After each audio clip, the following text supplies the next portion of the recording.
Hi guys, and welcome back to my channel. In today's video I'm going to be sharing with you a few I guess dessert or side dishes that you can make for your Memorial Day get-together, or really any time this summer, or any get-together really that you have.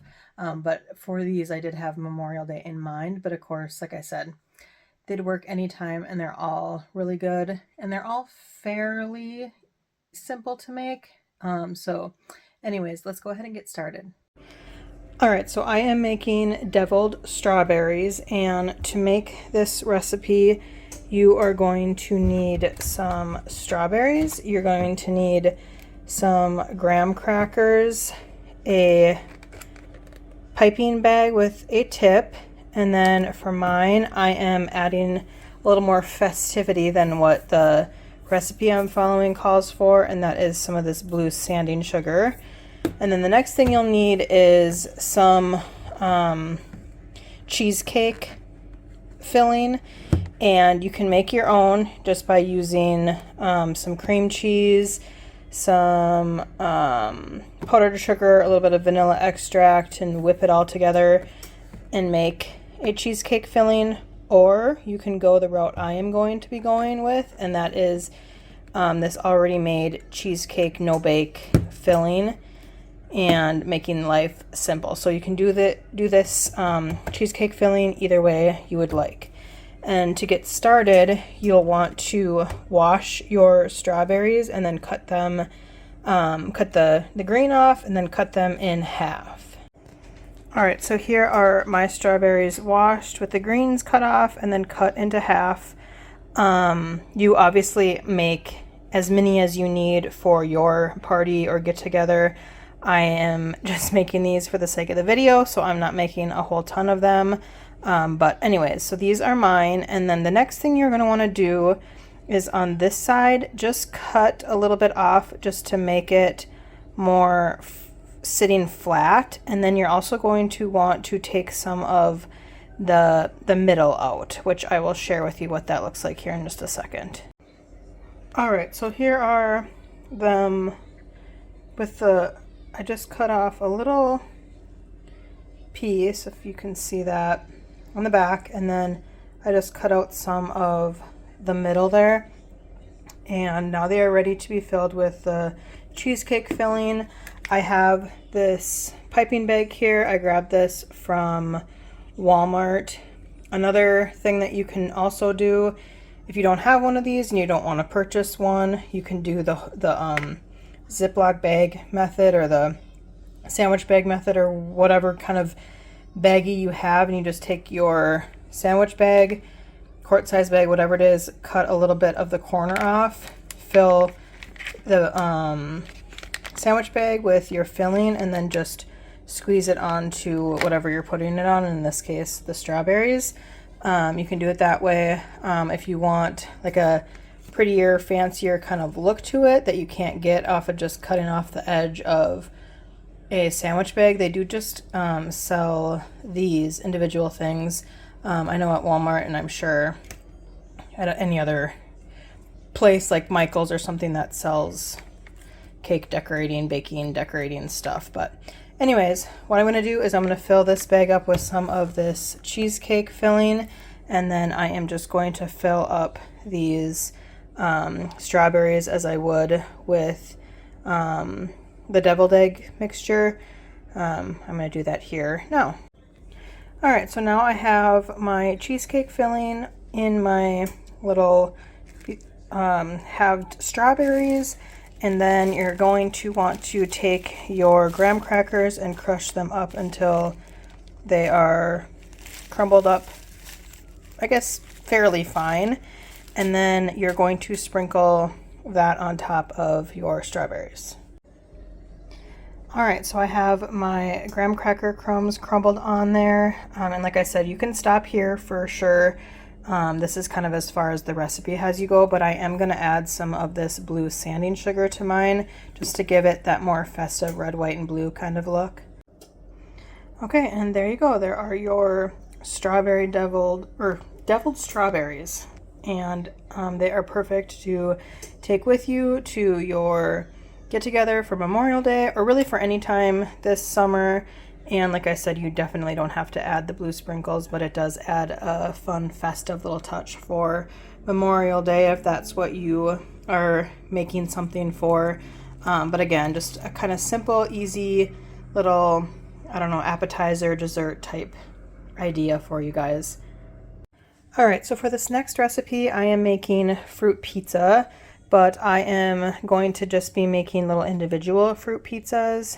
And to do that, you are going to need sugar cookies.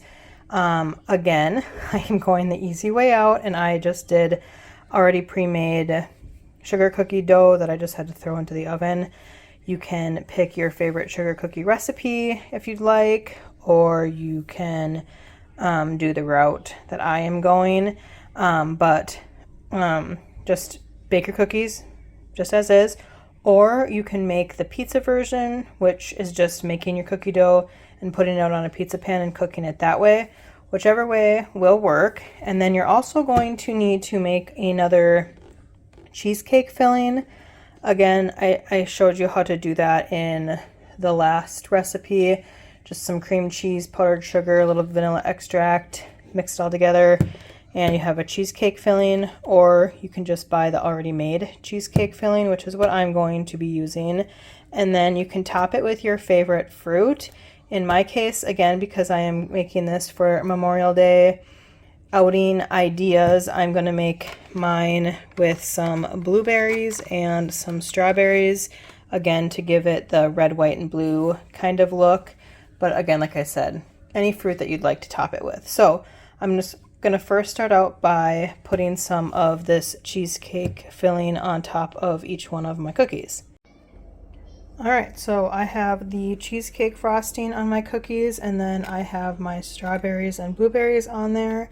And of course, I just have a small amount here. Again, if you're making these for a bigger crowd or get together, make as many as you need. But these are just another fun, easy, little bit of an ingredient idea to take to your get together, either for Memorial Day coming up here or for any get together this summer. All right, for this next recipe, I am making cracked corn casserole. And to do that, you're going to preheat your oven to 350 degrees. And then you are going to heat a large skillet over medium heat. And then you're going to add 2 tablespoons of butter. Once the butter is melted, you are going to then add 2 12-ounce packages of frozen corn and just saute that until the kernels are softened. Once the kernels are softened, you're then going to add in 1 8-ounce package of cream cheese that has been cubed. Once your cream cheese has been added, you will just stir until the cheese is melted and well combined. You are then going to add in 1 package of ranch seasoning mix and 1 cup of bacon bits or 4 strips of bacon that's been cooked and chopped. And you are just going to want to stir that in until it's all combined. You then want to remove the pan from the heat and stir in 1 cup of shredded cheddar jack cheese. You are then going to want to transfer your mixture to a baking dish, and you're going to top with 1 more cup of the shredded cheddar jack cheese. Once your cheese has been added, you are just going to bake this in your 350 degree preheated oven for 20 to 30 minutes, or until the sauce is bubbly and the cheese on top is melted. All right, so here is how my casserole came out of the oven, and then just serve. I mean, you'll have to let it cool for a little bit, obviously, but then you can serve immediately, and it should be a good little side dish to bring to any of your get-togethers for your Memorial Day weekend, or again, like I always say, any other get-together this summer.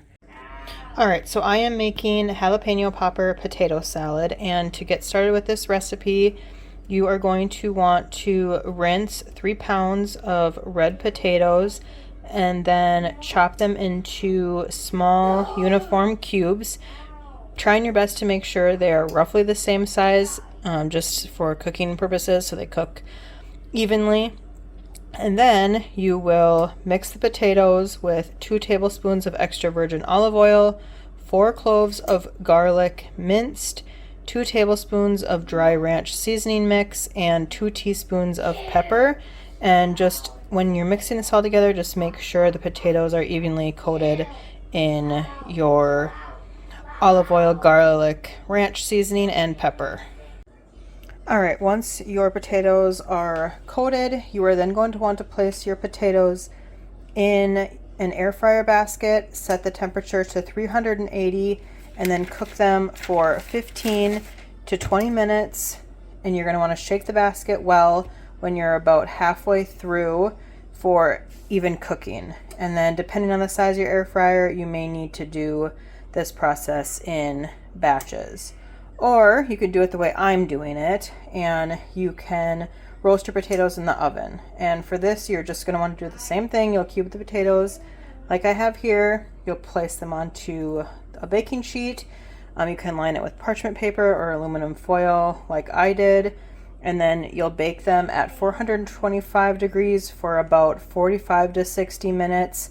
And they should become crispy. Again, just like you do in the air fryer, about halfway through you will want to kind of toss them and flip them a little bit, just again to ensure that they are evenly cooked and so that they all become crispy. So I am going to go ahead and get mine in the oven now. Okay, so my potatoes are over here and they are done out of the oven. And over here in a bowl, you are going to want to combine a half a cup of ranch dressing, a quarter cup of mayo, a quarter cup of sour cream, and 3 tablespoons of apple cider vinegar, and a quarter teaspoon of black pepper. And you are just going to mix that all together until it is well combined and creamy. All right, once you have your ranch, mayo, sour cream mixture mixed together, you are then going to want to finely dice up 1 small red onion, 8 to 10 pieces of bacon that you cook and that you crumble. You will want to save some of that for the top of your salad. And then you'll also want to do 2 medium jalapeno peppers diced, and then 1 cup of, the recipe calls for sharp cheddar cheese. I just did Colby Jack because that's just what I prefer. But you can use sharp cheddar or really any kind of cheese, I guess, that you prefer. But you'll just want to stir all of this together well. You're then going to want to add your potatoes to that mixture and stir until your potatoes are fully coated. All right, and once you have that all combined together, you can add your remaining crumbled bacon, and then also the recipe calls for green onion that's been diced to also put on top. I just kind of felt like there was already enough onion and pepper. I didn't need the pretty green garnish on top, so I did omit that from my recipe, but go ahead and add that if you'd like. And then you can serve this up right away while it's still warm. Or you can store it in an airtight container in your fridge and then serve it cold, whatever you prefer. All right, you guys, I'm going to wrap up this video here. Thank you guys so much for watching. If you enjoyed the video, please give it a thumbs up, subscribe to my channel if you haven't already, and I'll see you guys all in the next one. Bye.